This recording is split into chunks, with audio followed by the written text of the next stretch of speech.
Welcome to another episode of Discograffiti's wildly in-depth Beach Boys series, and your dreams come true, where Brian Wilson freaks like you and me get our chance to delve deep into the barely believable history and prodigious discography of my favorite band of all time, and also coincidentally the best, along with a slew of top-shelf guests ranging from musicians inspired by their work, family members, documentary directors, songwriting collaborators, Beach Boys authors, producers, touring band members, and for good measure, some of the Beach Boys themselves. I'm your host, Dave Gebroe. Special thanks goes out to Jeff McAvoy and especially co-producer Dennis Dykin, without whom this series would not have happened. And in this episode, we'll be turning our spray cans on the Beach Boys Surfin' Safari. Psst. Along with James B. Murphy, author of the indispensable Beach Boys book, Becoming the Beach Boys, 1961 to 1963. Good to be here, Dave. Good to see you again. Jim, when we last left our boys, Al had resigned from the group, deciding to continue his studies at El Camino College in order to become a dentist and to revive the Islanders for a second time, his folk group. He's discouraged by the relatively small amount of money that he made. It was an equal five-way split.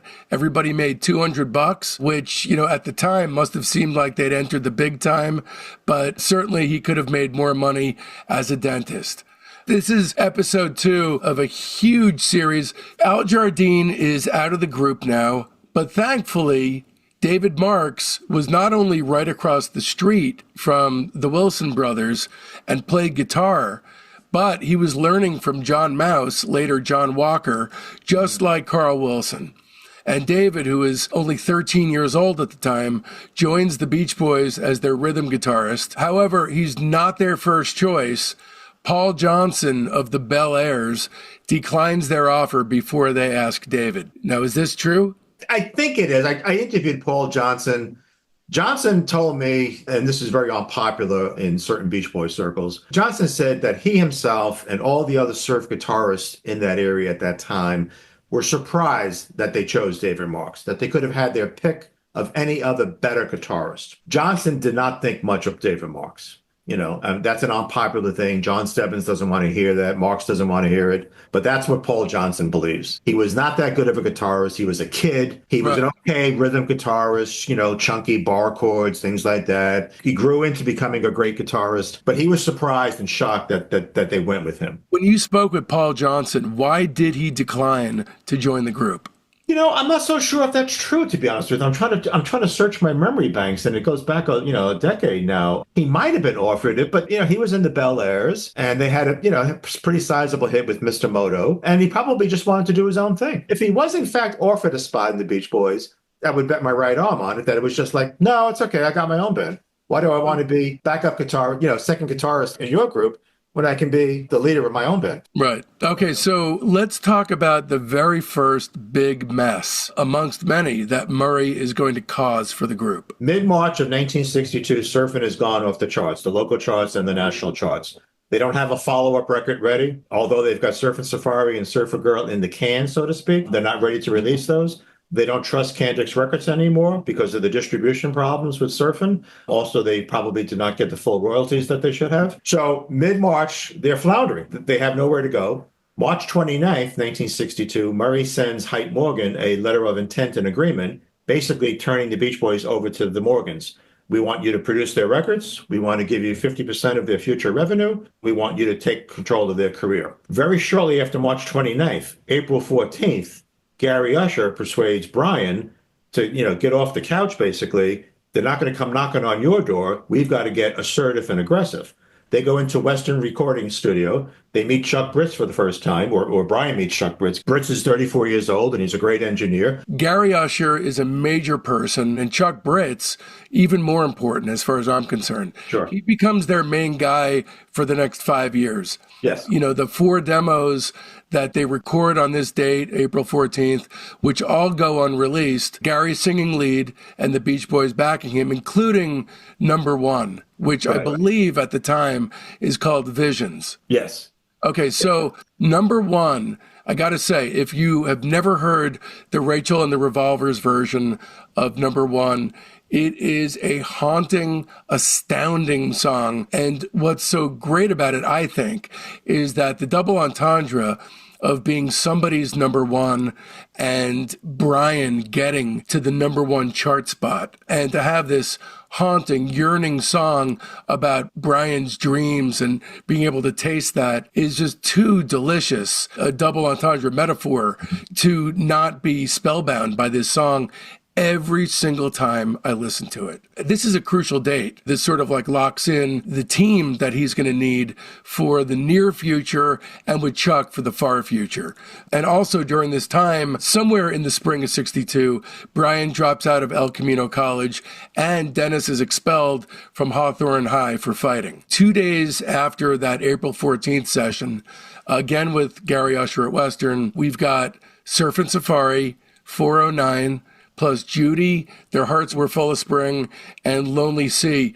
Lonely Sea is worth talking about because right when Gary Usher and Brian met, within the first hour, they just immediately threw down Lonely Sea. I think Brian had an unfinished version, and then Gary completed it with him. Yeah, I mean, Gary Usher knocks on Brian's door in mid-January of 62, prompted by his Uncle Benny.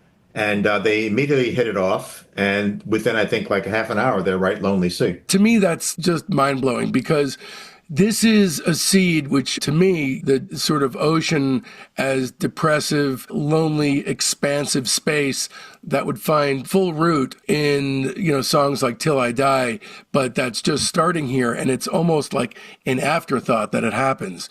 But to me, this becomes one of the main elements of the Beach Boys and Brian Wilson, especially as a major songwriter, because to Brian, the ocean is a metaphor. For Dennis Wilson, it's a reality. For Brian, you know, Don't Back Down is the metaphor of being able to meet every occasion head on with maximum gusto.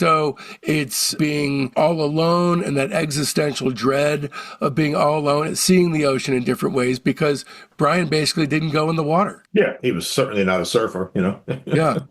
Yeah. So somewhere in the space of April 16th to May 7th, talk to us if you can about what Murray engages in here. So by April 16th, Murray knows that they've got Surfin' Safari, Judy, Lonely Sea, and an a cappella version of Their Hearts Were Full of Spring. And he starts to shop that tape around to record labels. And he gets turned down by Columbia, Dot, Original Sound, Decca. But he knows Ken Nelson, a country music producer at Capitol. So he calls Ken Nelson, but Ken Nelson says, well, that's not my thing. My thing is country music. I'm not in the pop side, but Nick Vinay is. So Murray arranges to drop the box of tapes off of both sessions, I think, at Western, the April 14th and the April 16th. Just to provide context here, Capitol at this time, their most successful act was the Kingston Trio. Right. But by April of 62, the Kingston Trio's star has started to decline a little bit. Their last few singles were not charting nearly as well. They were more of a 50s group. Capitol realized they needed something in the youth market. The Four Freshmen were no longer it. The Four Preps were still doing okay, but, you know, they were kind of a separate kind of thing for Capitol. And also their songs were not charting as high as Capitol had wanted them to. So Capitol was definitely looking for something in the youth market. Right. So Murray goes to Capitol Records. It's either May 7th or May 10th, right? I think it's May 7th because by May 8th, Capitol has already started the documentation and the legal paperwork to sign them. That happens on May 8th. So Nick Vinay, who's, you know, an important guy in the Beach Boys story, but man, does he drop the ball. It's funny because a lot of these early companies and people, if they had just hung in there and, you know, not been distracted, or, you know, if they recognized what they had, they could have gone on this wild ride. But people like Nick Vinay just kind of blew it. But to his credit, he said that he knew Surfin' Safari was a hit. He says before the second 8 bars were finished. He said he wanted to sign the Beach Boys, and he asked Murray what he wanted. And Murray said, I need $300.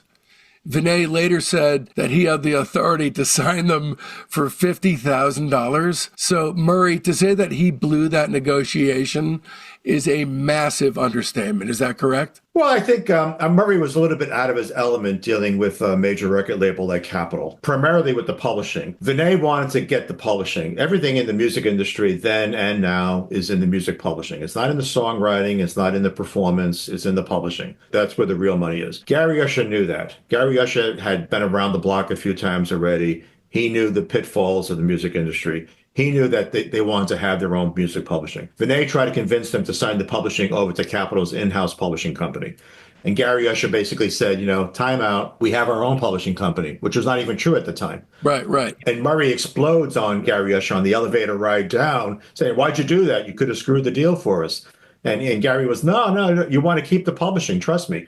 That advice gave the Beach Boys millions and millions of dollars. Murray, he cares, obviously, but he doesn't know what the fuck he's doing. He's out of his league. Yeah, I mean, Nick literally had the authority to sign them for $50,000, and Murray asks for $300. So June 1st, 1962, Sea of Tunes is established. It's a father and son publishing company. This winds up being obviously a good thing for the group, but man, does this become a bone of contention later on in about 10 years.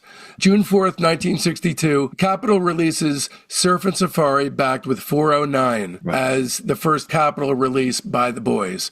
409, now here's an interesting thing to talk about, because 409 was initially the A-side, but when it was flipped a few weeks later, it really took off. I don't agree with that, Dave. Okay, so yeah, I know this is a controversy because some people believe one thing, some people the other, but there's no actual truth to it, is there? I mean, isn't it just like a belief rather than truth? Well, I always thought that Nick Vinay said the most convincing thing about that. Now Vinay was a bit of an exaggerator, okay, to put it mildly. But what he said about that was, if I thought 409 was the A side, why in the hell did I have them pose with a surfboard? So to me, that was very legitimate and convincing. That's true. I think Surfin' Safari was the A side all along. Okay, you know what? Based on that does make sense. Also, another thing too, Dave, I don't know if you want to touch upon this or not, because it does talk to the psychology of the group, of what happens later. Sea of Tunes was not the original name. I have in my collection, and I think I reproduced it in the book, on early test pressings of Surfin' Safari in 409, it was Murray Wilson Music. Ouch.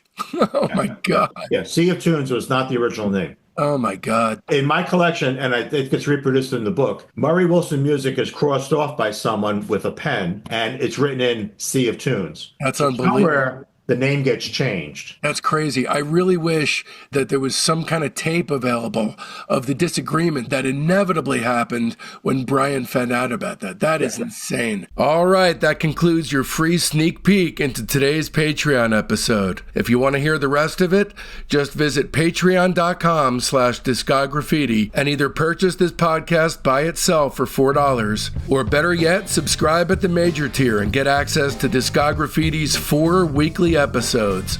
That's Friday's free episode, the Sunday Discograffiti Soldiers of Sound episode, which showcases Patreon members and the Elephant Six world, your Monday bonus episode, and your Wednesday early release ad-free super extended director's cut of that Friday's show. Please keep in mind this is entirely how I support my wife and 6-year-old son, so don't risk feeling badly about yourself by not supporting Discograffiti. Become a member so you don't miss a single thing at patreon.com/discograffiti.